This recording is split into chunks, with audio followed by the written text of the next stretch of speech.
Hello, VC people and everyone else on YouTube. This is Matt, and I am back with another Rolling Stones album review. And as I say at the beginning of all of these, if you're just tuning in for the first time, I'm reviewing all of the Rolling Stones albums in order of release. And so today we come to their second studio album of 1967, which is their Satanic Majesties Request. The title is a play on Her Royal Majesty Requests and Requires, which is the wording on British passports. So the album early on was going to be called Cosmic Christmas, but they went with this instead. So this album came out December 8th, 1967. It's the first Rolling Stones album to be identical track listing on both sides of the Atlantic in America and England. This is a mono copy. There's the cover. The original copies had a lenticular or 3D picture here that you could move around and their heads would move back and forth. Don't have one of those, but it's a later mono pressing. There's the back, song listing, and 4 elements of water, fire, air, and so forth represented. Gatefold, which gave me hours of viewing pleasure throughout the years. These are just various pictures from classical paintings and some other stuff stuck in there. There's a maze over the ocean, which you can't actually get to the maze because there's solid wall around the center it's here part. Rumor has it back in the 60s that this maze was supposed to show the location of the lost continent of Atlantis. Maybe so, I don't know. So that's the mono copy. Here is a stereo copy. This is the first one that I bought of this. I bought this back around 1979 in Chicago, actually, when I was on vacation. Still have it. Basically the same gatefold. The only thing is that my stereo copy, where the mono has just a plain white sleeve, my stereo copy still has the red and white inner sleeve that came with the original and early pressings. I don't think this is an original pressing, being that I got it in 1979, but this album got to number 2 in the United States. It got to number 3 in England, which sounds successful, but it's actually was seen as a misstep, sort of a failing by the band by quite a few people. This is the album that probably most divides Stones fans on whether they love it or hate it. My favorite band is the Beatles. I love the Rolling Stones, but the Beatles are my favorite band. A buddy of mine that I grew up with, it's exact opposite. The Rolling Stones are his favorite band. And apart from a couple of songs on here, he just thinks this is the most ridiculous thing, and just, what were they thinking? What were they doing? He really can't stand this album other than a song or two, like I said. I've always had a sort of trying to make up my mind relationship with the album throughout the years. There's parts of it I really like. It's definitely a flawed album. The Stones, even though they could do psychedelia when they set their mind to it and do it really well, it was out of their comfort zone, definitely. They didn't take to it as easily as a lot of the other bands, the Beatles, the Zombies, so forth and so on. This is also, in my mind, I would say the end of the Rolling Stones' first stage. Probably technically would be Let It Bleed, because that's the last album that Brian Jones is on. So he was on this, and then he would be on Beggar's Banquet and Let It Bleed. But to me, this kind of always felt like the end of the first chapter of the Rolling Stones story, just because Brian still contributed heavily to this album. He had a couple of moments on Beggar's Banquet, not too much on Let It Bleed, but he was fading fast, unfortunately, and his influence was waning seriously after this album. He was more, to be blunt, excess baggage for the most part after this. Whereas before, with this album, before this, he had been huge contributor to the band and really added a lot of spice and flavor and musical nuance that they sadly never had after he was gone again. But so this is sort of his last great stand as a band member in my mind. And even though Banquet and Let It Bleed are 60s albums too, great ones at that, the Stones seemed like a different band after this, in my mind at least. But a lot of people gave them guff at the time for imitating the Beatles, which they'd done a lot of times throughout their career.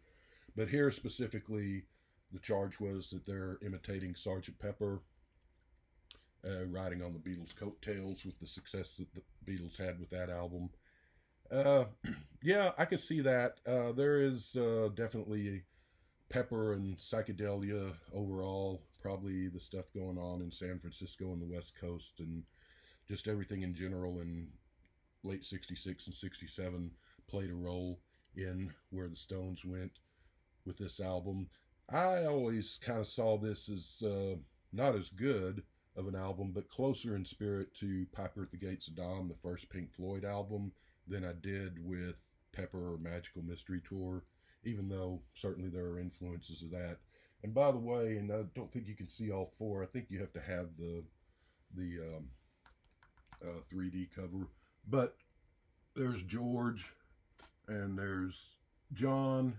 Paul and Ringo are up here, and you can't really see them. But early copies of this came out on a lenticular or 3D cover, where if you moved it back and forth, the band's heads swiveled around back and forth. I don't have one of those, but just have these two copies. So let's see. This album was a troubled birthing. They began in February of 67, just a month, because I believe, if I'm correct, I know Between the Buttons came out in January 67, I believe, but they began working on this album in February of 67, and it took them all the way till the end of the year, till December, to finally release the thing. A lot of things were going south for the band. They were a lot of drug use. There were arrests of Mick and Keith and Brian, trials. They even went to jail. Jagger ended up sitting in jail for 3 days. Andrew Loog Oldham, their longtime manager and producer, was around in the early stages of this album, but he finally just threw his hands up in frustration and quit. So this is the first album that the Stones produced by themselves, and having never produced an album before. They did okay with it, but they didn't do great with it. And so they definitely missed that having a producer, someone there to say, hey, we need to get to work, we need to get this done, we need to edit this. No, that's not a good idea. Yes, that's a good idea. That's sorely missed here. And it's telling that on their next album, Beggar's Banquet, Jimmy Miller would come in and produce that album and their next 3 or 4 albums after that. And then other people would produce their subsequent albums. I'm not sure, I could be mistaken, but I'm not sure that the band ever produced another album by themselves again, apart from this. And even if they did, it would have been later on in life when they were older. But there was just a lot of hanging around the studio, a lot of goofing off and not really getting things done. Bill Wyman, in his biography, has complained that he showed up every day to work on this album, never really knowing who, if anyone else, was going to show up, and if they did, if anything was going to get done. And more often than not, when the others showed up, they showed up with a group of hangers-on and other people, and a lot of drugs, and just not a whole lot of positive productivity going on here throughout the year, on top of the trials and drug busts and just other things going on. And not to mention Brian Jones sort of diminishing and going down quickly, sadly, here during this time, and infighting between the band and so forth. But yeah, so like I said, A lot of Stones fans really don't like this album. A lot of them like it. It's sort of been reappraised through the years and gone up in the standing from what it was when it originally came out. But it's a very divisive album. The band doesn't seem to like it very much when they've talked about it subsequently. And I think this album was mainly Mick Jagger's baby and idea for the most part. I don't think Brian and Keith were so much on board with the Stones going psychedelic. Um, but even Mick doesn't seem to like it now and seems to think that it was just, think some of the band members have just called it rubbish and a hodgepodge of some half-baked ideas and so forth. So, but with that, let's get into the album. And this is an album that's funny because I don't play this one too much. I'll pull it out and listen to it several times a year. And I always want it to be better than it actually is. Because there are some home runs on this. There are some really top rate songs. And then there's a lot of just sort of dull filler and just sort of blah stuff on here that drags it down. So it's kind of a tough album to slog through for me personally. You've got the highlights, then you've got a boring stretch, then you'll have another really good song, then it'll be boring, then you'll kind of have some more okay songs. It's pretty uneven, and so I don't play it too much. There is, I think this could have been a much better album had they taken a different tack, and I'll get to that at the end of the review. But first, let's get into the songs. There's where Atlantis is, the secret lost continent. Album starts off with Sing This All Together, sort of a menacing piano and sinister horns open the track. It's a good opener. This song, when I got this album, 79, said I would have been 15 or 16. Wasn't crazy about it at first. I thought it was sort of gimmicky or just sort of chintzy or something. It's grown on me over the years. It's a folky psych song, Mick and Keith and Brian all singing. It's a silly song, but it's got some really nice guitar and a lot of different instrumentation in it. Brian really shines on this, just as he had on Aftermath and Between the Buttons. And in addition to guitar, he always brought a lot of flavor, a lot of different instruments to the band, and not just to bring them, just, hey, here's a French horn, let's put it on just to put it on. He could said that he could pick up any instrument and figure it out within a day. And when he did bring in these different instruments, and in many cases exotic instruments, he really knew how to color and flavor a song and add something to it. So like I said, it wasn't just let's put a sitar on just because. It was, hey, if we use a sitar, I think that would really elevate this song and work nicely, and it always did. And such is the case here, even though the songs are not as good on this album in the overall as they were on Aftermath or Between the Buttons.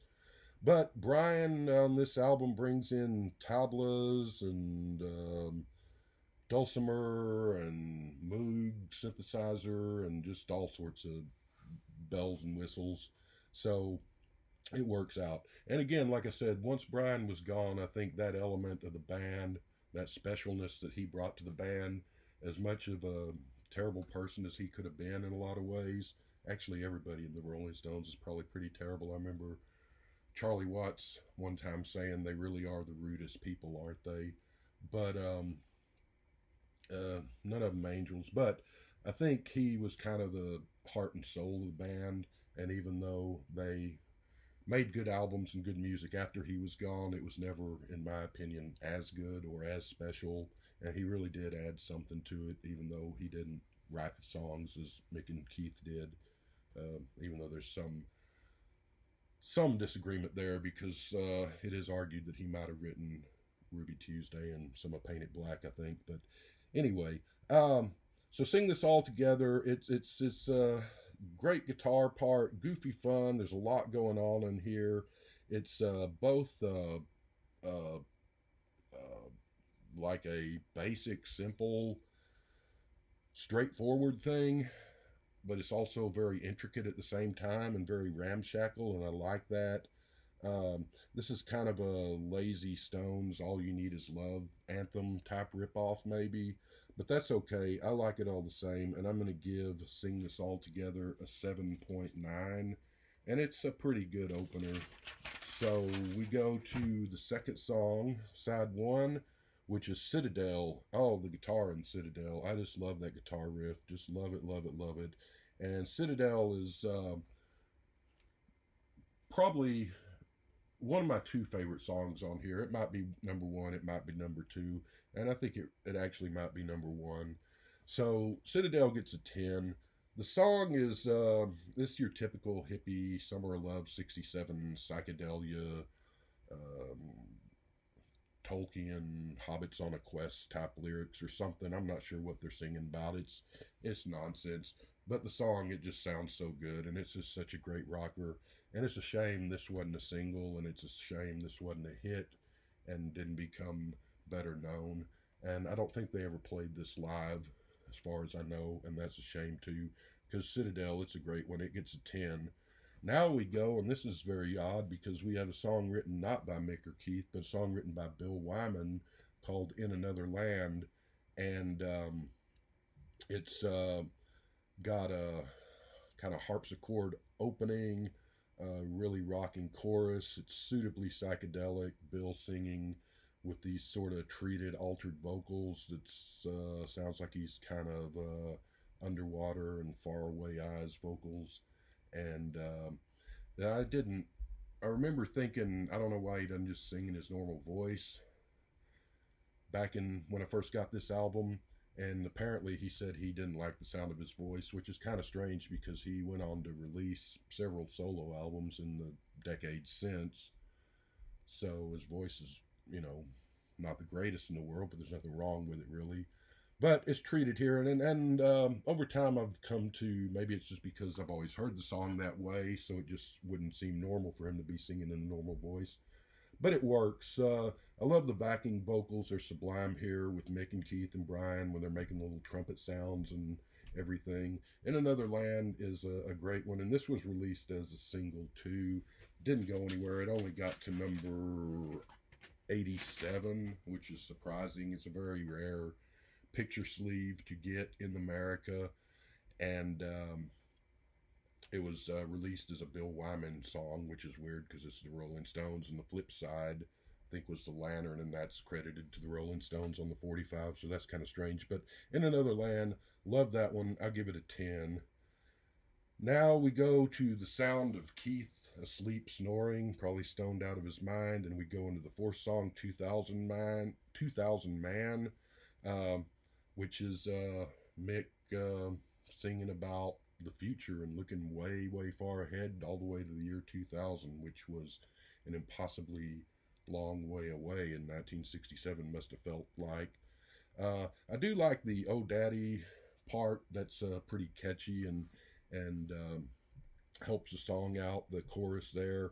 The folky opening, then sort of a more rocking, a little bit of a Sid Barrett sounding guitar bit. Like I said, this album kind of feels more akin to Piper at the Gates of Dawn to me than it does to Pepper. But used to think this song was pretty boring. Over the years, I've grown to like it okay. The Oh Daddy chorus part lifts the song up, but really doesn't lift it up to the next level to where it's a great song. It's an okay song. I'm going to give 2000 Man a 6.5.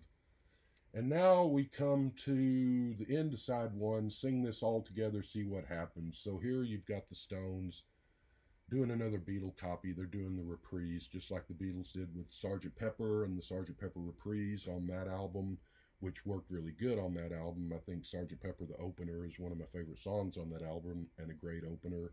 And I think the reprise works a treat because it's just a great rockin', them all singing together, and it works as a great gateway into a day in the life.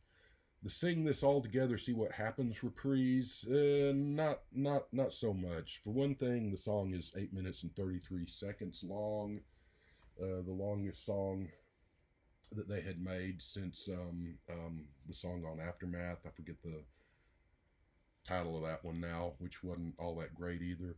The Stones didn't generally do too well with longer songs, with the exception of things like Can't Always Get What You Want and a few others. But this one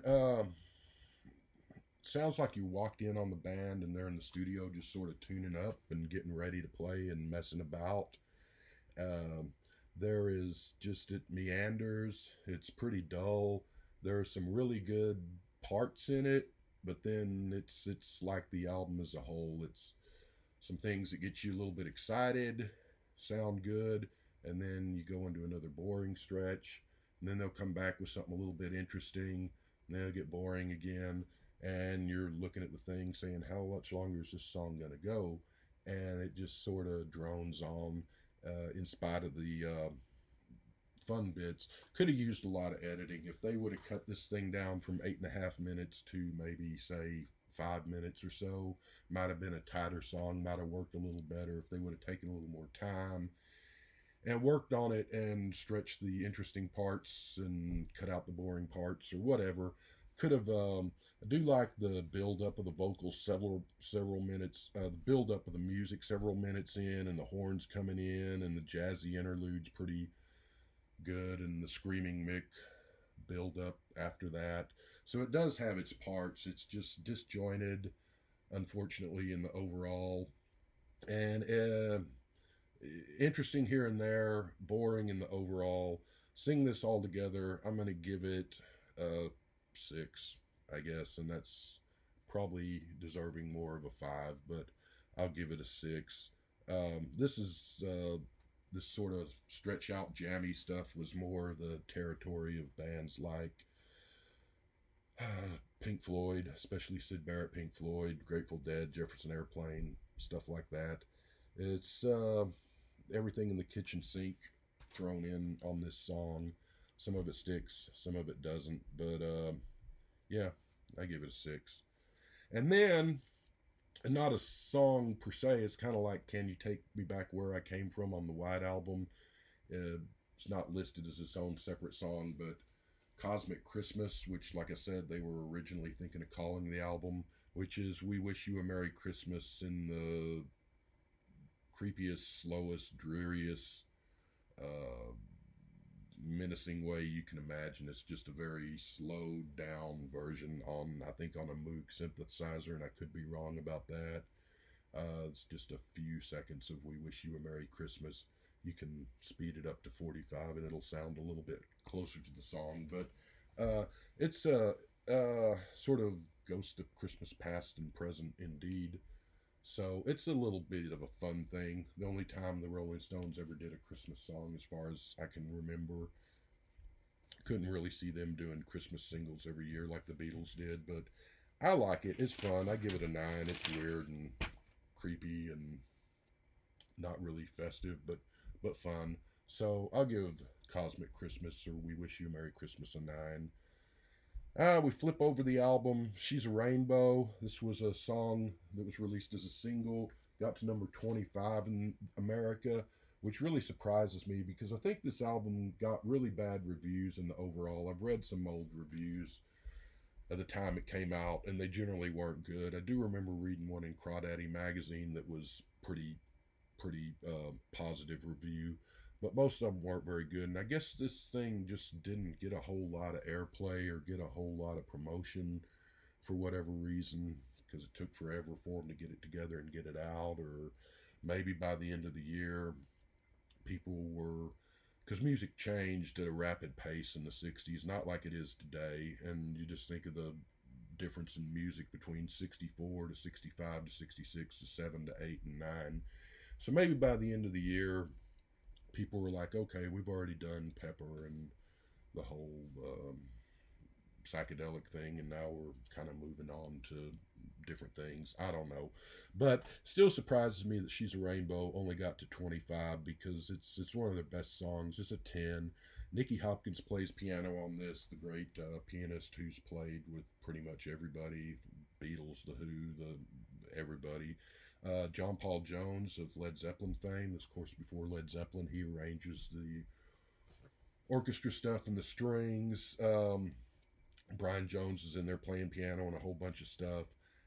Just a great, like a children's song almost. Just this weird, crazy, psychedelic children's song with the band singing backup vocals, sounding like little children, which is fun. I love the chaotic scraping sounds towards the middle of the song. Love the descending outro, the end of it, where it just, the whole thing just feels like it falls off a cliff in this cacophony of descending sound. But just an upbeat, fun, brilliant, one of their best songs. And so this and Citadel would be the two best on the album. And like I said, She's a Rainbow gets a 10.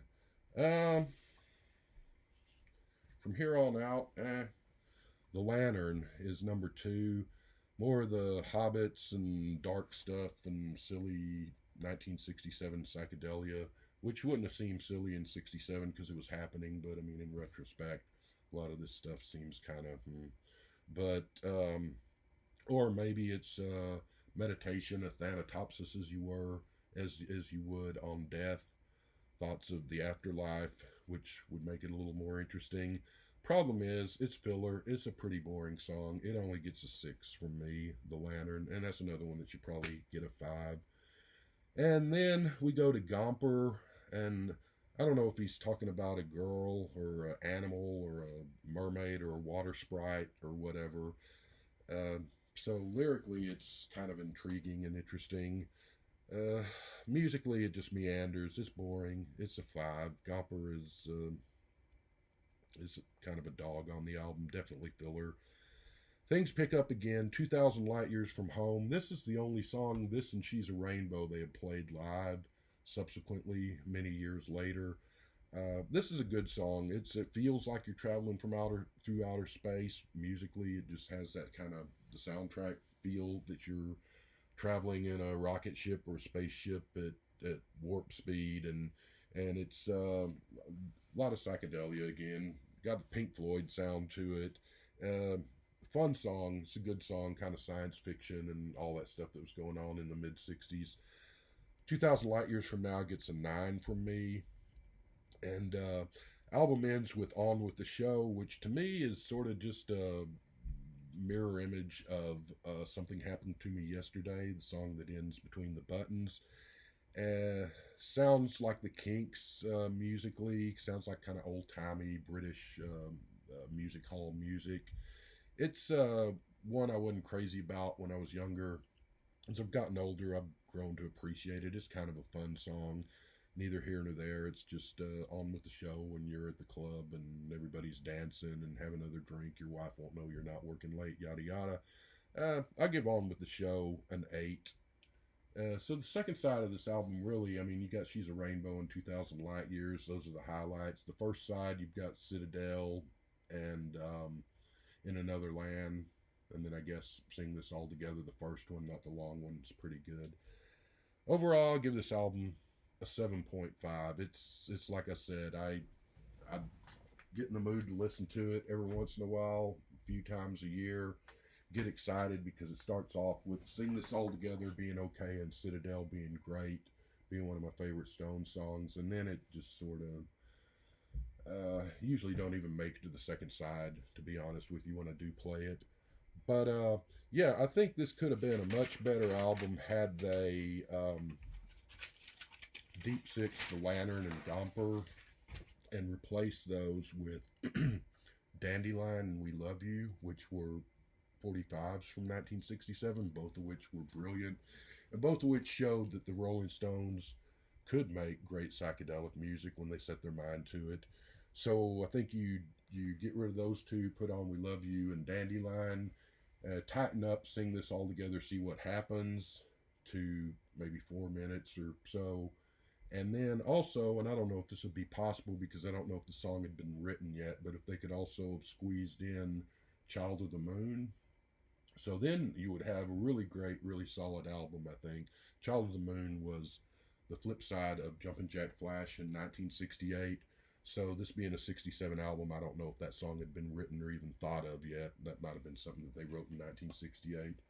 But it's interesting that after this, they went in a totally different direction. They returned to their blues and rock roots in a sort of a heavier blues sound and a heavier rocking sound. And with the exception of Child of the Moon, they never revisited psychedelia again. There's actually one of their albums from the 90s or whatever, 90s or 2000. There's a song, I think it's called Continental Drift. I don't remember off the top of my head, that has little tinge of psychedelia, but that's decades later, and I think that was just the band having a laugh and having a little fun. It's all right song as I remember, but it's not them uh, seriously trying to make a psychedelic album like they were here. But then again, I mean, the Beatles after '67 and pretty much everyone else, for the most part, largely moved on from psychedelic music after '67, '68. So it's not unusual the Stones did it, but they did get a lot of backlash from this album, and I think that sort of woke them up, let them know that they needed to have a producer. They couldn't just goof around in the studio and do it themselves. But yeah, it's a strange, odd album that sort of sticks out like a sore thumb in the Stones catalog, but at the same time does have its moments and does have some wonderful peaks on there, but it's also got some pretty dull valleys. So that is Satanic Majesty's request, and I think that's all I've got to say on that. We'll be back whenever there's the Rolling Stones telling you they wish you a Merry Christmas. Hope everyone's having a good December and Christmas holiday, and I'll be back with Beggar's Banquet one of these days when I get around to it. Take care, everybody.